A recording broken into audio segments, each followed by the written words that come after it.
Hey, what's going on, Todd Shaw with another episode of the Sawdust Dude. Listen, you gotta work on your own bands just to save a little money. You know what I'm saying? So anyway, I'm coming home the other day from work. It's hot. It's 100-something degrees.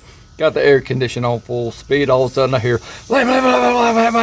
poof thing on these GMC bands and everything.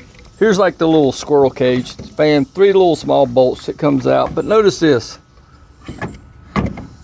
Fan looks great. You look in here. Mud dauber, dirt dauber, what we call them in the South, had made a nest in there.